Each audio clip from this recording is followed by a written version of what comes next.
ગાંધીનગર ખાતે આરોગ્ય વિભાગના મંત્રી પ્રફુલ્લ પાનસરિયાએ જણાવ્યું કે સોમવાર બપોર 2 અને 7 કલાકે એક જાગૃત નાગરિક તરીકે વોટ્સએપ દ્વારા મમતા હોસ્પિટલમાં ગર્ભપાત થતો હોવાની માહિતી આપી હતી। તપાસમાં જાણવા મળ્યું છે કે આ ફક્ત ડોક્ટર નહીં પરંતુ ફાર્માસિસ્ટ દ્વારા કરવામાં આવ્યું હતું। અગાઉ પણ તેઓએ કૃત્ય ડોક્ટર નહીં પરંતુ ફાર્માસિસ્ટ દ્વારા કરવામાં આવ્યું હતું। અગાઉ પણ તેઓએ બીજાના નામે આવું કૃત્ય કર્યું હોવાનું બહાર આવ્યું છે। હાલ મમતા હોસ્પિટલના નામે આ જધન્ય કાંડ સામે આવ્યું છે।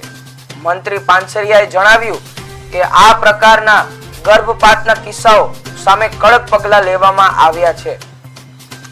ફૂડ પરીક્ષણ માટે 32 વાન ફરતી કરવામાં આવી છે અને તેનો લાઈવ રિપોર્ટ દરરોજ રાત્રે લેવામાં આવે છે। જે કિસ્સાઓ સામે આવે છે તેની સામે કડક કાર્યવાહી કરવામાં આવી રહી છે। તેમણે નાગરિકોને ચેતવણી આપી કે હવે ચેતી જવાનો સમય આવી ગયો છે। બર્ડ ફ્લૂ મુદ્દે તેમણે સ્પષ્ટતા કરી કે મહારાષ્ટ્રના નંદુરબારમાં બર્ડ ફ્લૂનો કેસ નોંધાયો છે પરંતુ ગુજરાતમાં આવો કોઈ કેસ નથી।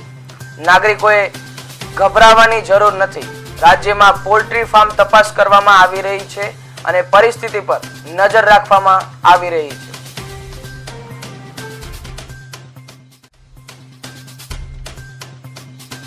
ગુજરાતમાં આપણે એક પણ કેસ નથી, કોઈ ગભરાવાની જરૂર નથી, કોઈ પણ અફવાઓથી કરવાની જરૂર નથી। આપણી આખી ટીમ એ બોર્ડર પર આરોગ્યની કામગીરી કરી રહી છે।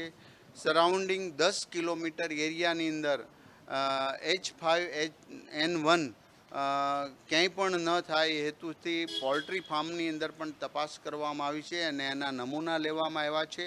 અને જે બોર્ડર છે ત્યાં અત્યારે ખાદ્ય સામગ્રી કે જે